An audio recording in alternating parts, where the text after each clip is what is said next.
pagbabago. Dahil sa ito ay kinakailangan tayo na magtulong-tulong. Napaunlarin ang mahal natin bayan.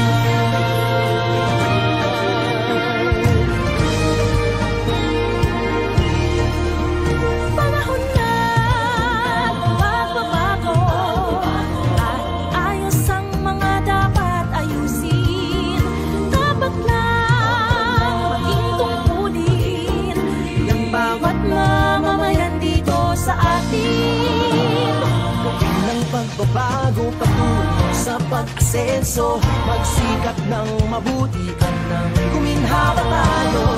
Bago malaki natin sa mundo at ipamalas ang bagong